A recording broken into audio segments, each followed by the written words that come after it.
జ్యోతిష శాస్త్రం ప్రకారం 2025వ సంవత్సరం ఫిబ్రవరి 6వ తేదీ గురువారం రోజు తులారాశి వారు ఎటువంటి శుభ అశుభ ఫలితాలను పొందుతారో తెలుసుకోవాలంటే ఈ వీడియోని స్కిప్ చేయకుండా పూర్తిగా చూడండి. అలాగే తప్పకుండా మా ఛానల్ని సబ్స్క్రైబ్ చేసుకోండి. ఈ ఫిబ్రవరి 6వ తేదీ గురువారం రోజు తులారాశి వారు అన్ని విధాలా జాగ్రత్తగా ఉండాలి. ఎంత తెలివిగా అడుగులు వేస్తే అంత భద్రంగా ఉండగలుగుతారు. ముఖ్యంగా ఆర్థికపరమైన వ్యవహారాల్లో తలక్రిందులు కాకండి. అత్యాశకు వెళ్ళి ఎటువంటి పొరపాట్లు చేయకండి. స్పెక్యులేషన్స్లో చాలా జాగ్రత్తగా ఉండాలి. ఈజీ మనీ జోలికి వెళ్ళకపోవడమే మంచిది. వడ్డీలకు అప్పులు ఇవ్వడం, ఎవరో అడిగారు కదా అని బాండ్ లేకుండా డబ్బులు ఇవ్వడం, తేనె పూసి మాట్లాడే మాటలు నమ్మి మోసపోవడం లాంటివి చేయకండి. ఎంత తెలివిగా ఉంటే అంత సేఫ్గా ఉంటారు. దయచేసి ఎందుకు చెప్తున్నామో అర్థం చేసుకొని ఏ నిర్ణయం తీసుకోవాలన్నా ఆ తరువాతనే తీసుకోండి. ఈరోజు తులారాశి వారికి ఊహించని ఖర్చులు, వృధా ఖర్చులు అధికంగా ఉంటాయి. చేతిలో ఉన్న డబ్బు చేతిలో ఉన్నట్లే మాయమవుతుంది. మీకే తెలియకుండా డబ్బంతా ఖర్చయిపోతుంది. కాంట్రాక్టు రంగాల వారికి కూడా ఈరోజు అంత అనుకూలంగా లేదు అనే చెప్పాలి. మరోవైపు ప్రశాంతత కరువవుతుంది. మానసిక చికాకు మరియు ఒత్తిడి అధికంగా ఉంటాయి. గిల్లి గిచ్చి జోల పాడేవారు పక్కనే ఉంటారు. ఈరోజు మిమ్మల్ని నష్టపెట్టే వాళ్ళు ఎక్కువగా ఉంటారు. వేళకు నిద్రాహారాలు లోపిస్తాయి. రిస్కులు తీసుకోవడం అంత మంచిది కాదు. రోజువారీ పనులు మాత్రమే చేసుకోవడం మంచిది.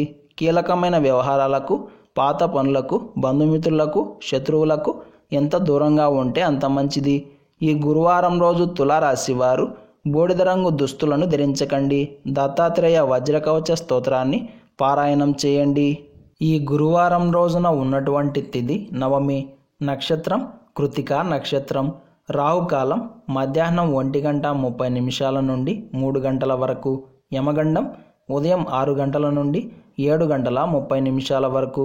దుర్ముహూర్తం ఉదయం 10:37 నుండి 11:22 వరకు. తిరిగి మధ్యాహ్నం 3:09 నుండి 3:54 వరకు.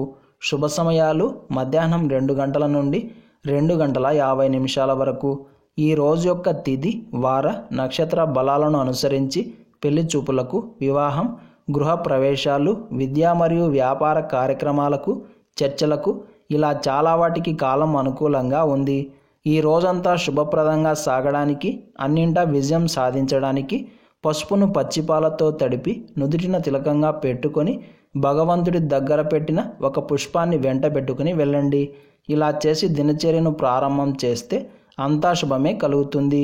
ఈరోజు మహానంద నవమి వచ్చింది కాబట్టి ఎవరైతే స్నానం, దానం, జపం, దేవతార్చన చేస్తారో వారికి అక్షయమైన పుణ్యం ప్రాప్తిస్తుంది.